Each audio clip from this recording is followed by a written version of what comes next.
I just put up a video, a documentary, Rise of the 144,000, the return, the resurrection of manhood. Almost 4 hours. And you might say, well, I ain't got 4 hours of time. Well, you want to spend eternity with them, I guess 4 hours might be helpful, you know. I know the documentary is long, but those who are trying to cover the 144,000 don't bring up almost nothing that I did. Because they weren't trained, they weren't exercised in finding out. You have to be one to teach about it. Let's just put it out there. And you're being told, well, it's not a literal number. I go over that. I go over the army that they're going to be. There's different callings. Book of Judges, all sorts of things. Why it took 4 hours. And that's just a run of the mill. That's just going through it as quickly as possible. So I'm recommending you watch this documentary. Even if you hate me, and many of you will. But this documentary is showing what's getting ready to happen. What the serpent don't want us knowing, because once we start having faith in it, we start bringing it to pass. And he's trying to cover it over with all of these false shepherds out here that won't tell you of a victory. They're telling you you're going to run to a place of safety, twiddle our thumbs for 3.5 years, and that's pretty much it. They don't even add anything to it because they don't see the overall plan. When he says no prophecies of private interpretation, just like the mark of the beast, you don't interpret what the mark is just privately from Revelation 13. You got to go through the rest of the scriptures and find out more about it. This is what people has gotten wrong. You got false shepherds that are still telling you, even 5 years later, and they're still telling you it ain't the mark. It's not the mark of the beast yet. They haven't studied this out. Just like when the king walked the earth, these Pharisees and the priests and all of them studying the prophecies all the time did not even recognize Messiah right in front of them. People might say, well, that can't happen this time. Oh, it's especially happening this time. The mark has happened right in front of us. So you got all these people saying, well, we're all going to know when it's here. He says the people would be deceived into taking it. Flat out says it. But if people want to play that game, well, we were going to know it's there. The whole world was in lockdown. It affected every nation on earth for the first time. And people want to tell me we don't know about it when it happened where everybody could see it. The entire earth went through it. These false shepherds are telling you it ain't the mark. Accusing me that I'm out hurting people's feelings. It's not my fault. Because guess what? I don't have a lab coat. I didn't create the thing. But I tell the truth on it. Irregardless of what it cost me. I went through hell and high water to make the rise of the 144,000. Believe me, I was, let's put it this way, it's not a pleasant realm in which to work. These people still can't see the mark when it's right in front of them. I'm sorry, I'm not trying to insult anybody, but it's the truth. It's the truth. People are not seeing it and facing the facts. It happened. But then I'll have the excuse, well, the buying and selling didn't take place. Yes, it did. Just not the way we thought. When you look up the meaning of the words buy and sell and compare it to Daniel, because you're no longer privately interpreting it, you find out it's the daily being cut off. It's the lockdowns. That's what he means. Buying the market, thoroughfare or street, going to market, going to the street. The lockdowns, that they might get life back to normal. If they would all take those, then life will return back to normal, and the mask and the mandates and all that, and we might get back to the normal way of buying and selling they were used to before. Back to the football games, the bars, the theaters, whatever. To get back to what it was before the lockdowns. But these false shepherds, as in Ezekiel 34, read it, that are leaving the flock as prey to be devoured, and he will acquire the flock at their hand. I don't want to be one of them. They're telling you all these lies. Telling you it ain't here yet. Prophecy hasn't started yet. We're still waiting on the beast when he's sitting right in the White House. It's in my video, the hidden Antichrist. The place of his sanctuary was cast down. Donald Trump's place or position as president in the sanctuary of the White House was cast down with the lost election. The very next verse, the host is given against the daily and the abomination. That was the Biden administration. By reason of transgression, the transgender story hours, 2 men can have a baby, open borders, woke, all that, the clown world. And then Trump come back, just like he said. It's all pre-planned. He's already in the White House, and yet people are still waiting for prophecy to occur. Almost every day, new videos about Mark of the Beast. And almost no one's getting it. The king was right in front of them, and they didn't understand it. It's happening again. Same way. It happened. It's here. Does it make any sense that Ezekiel 7 is talking about it's the last days? He said it. That they're casting silver and gold into the streets. How does that apply to you can't buy or sell if they're throwing the gold and silver in the streets? And this is not just at the end of Great Tribulation either. And they're telling you that I can't put the two together because it don't fit. This stuff snuck up on us like a thief in the night, and I'm accused of getting that one wrong. No, I'm not. It's happening in ways people didn't envision in their carnal interpretation of prophecy. And as a result, prophecy has been unrolling like a scroll right in front of us. And the shepherds in Ezekiel 34 and Jeremiah 23 are telling you opposite of what he's saying.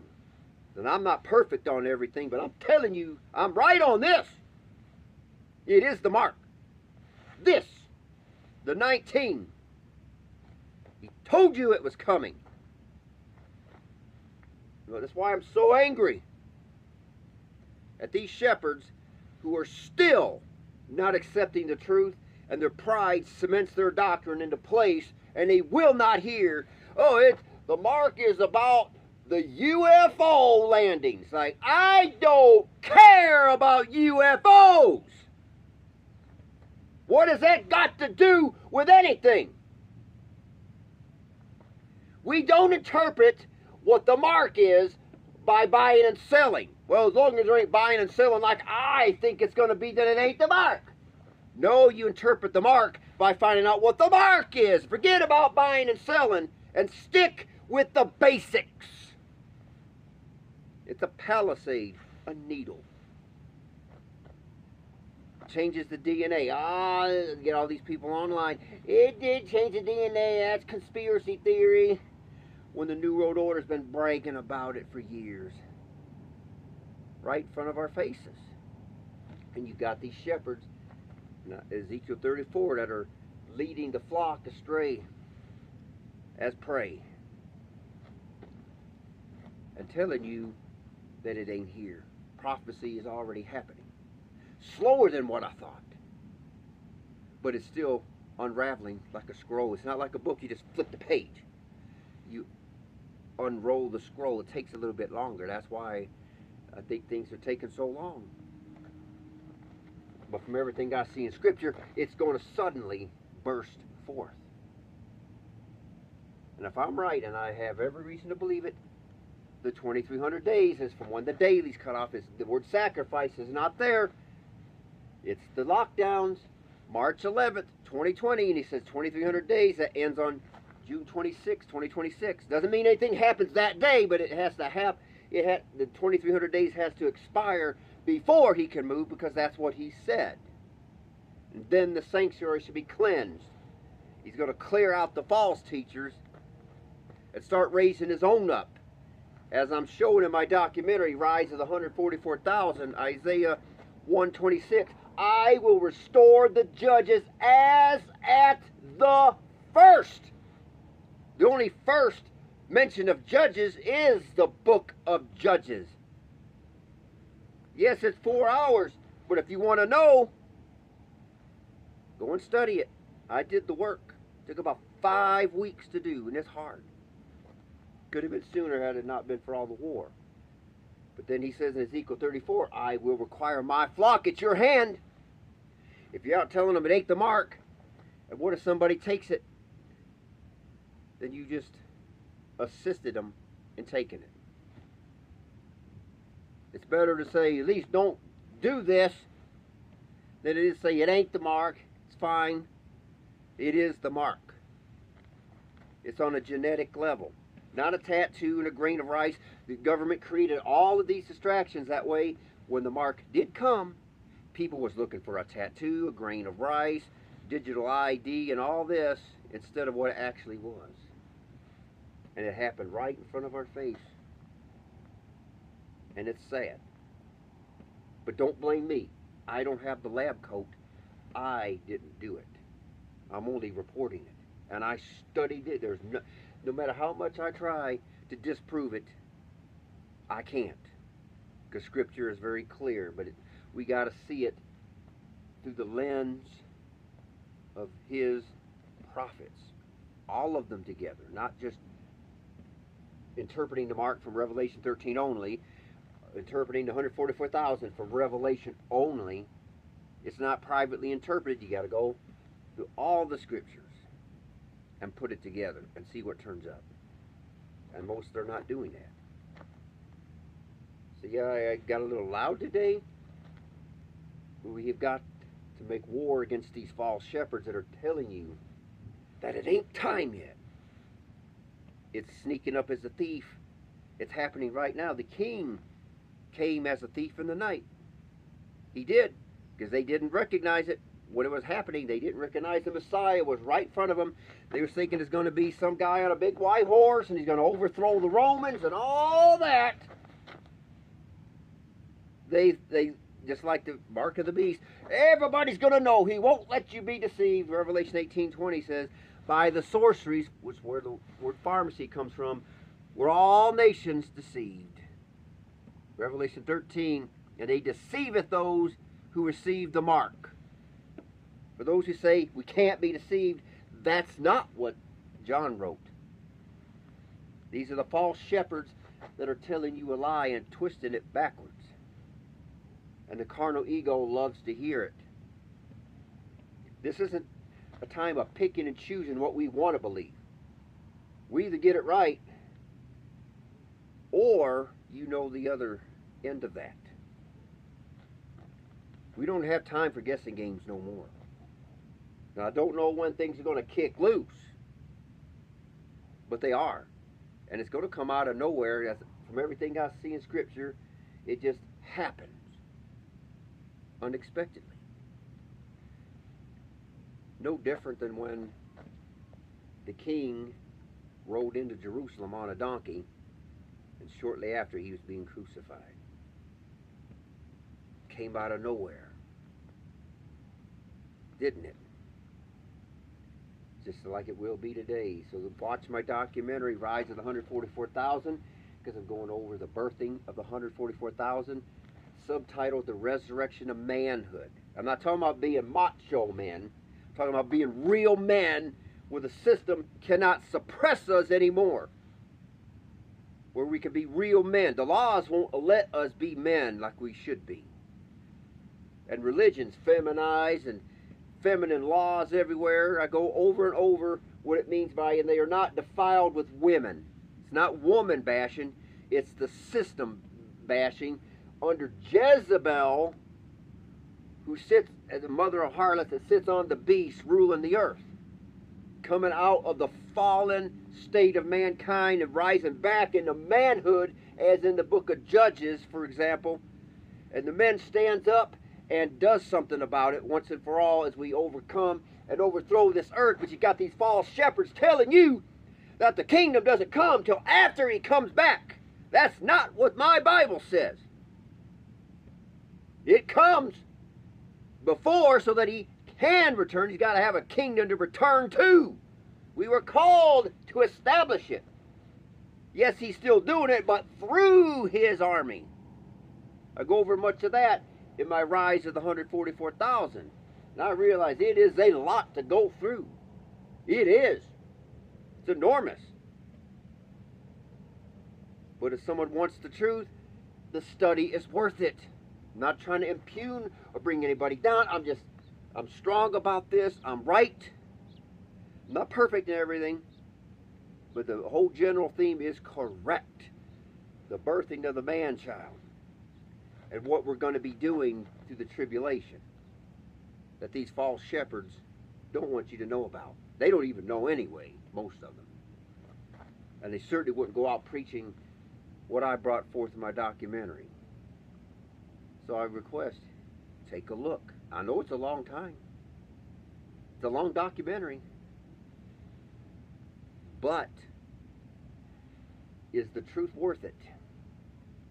Or does YouTube have enough tricks going on, worthless videos of junk that is more interesting? Is eternity worth studying for? Is he worth studying for? Or does the world please us more? You know, but anyway, I'm going to end this here a little bit riled up because I am tired of these shepherds telling you that prophecy basically hasn't started yet, when the scriptures are attesting just the opposite. And I'm reading it word for word. This thing doesn't have to be so hard. So that being said, I'm sorry I raised my voice, but in Zion it's going to be a boot camp. It's going to be tough. It's going to be training, military training. He'll have his army, each one with their own calling. Some might be administrators, others on the front lines, others in praise, others teaching, others maybe in agriculture or taking care of animals and children, or who knows what callings that's going to be showing up in Zion. Each one to their own. He knows. He knows how to fit all 144,000 bricks into his temple, and that is a literal number, not figurative. He doesn't spend almost an entire chapter of Revelation 7, 12,000 of each tribe, just because it's figurative. It's just like, I just can't believe what I'm seeing. Not taking him for his word got Adam and Eve in trouble back in Eden. Says, you will surely die. No, you won't surely die. No, it's not literally 144,000. No, it's not literally the mark. You will not surely die. That's the same stuff going on, and these shepherds out here are doing just that, telling people, you will not surely die. It ain't the mark.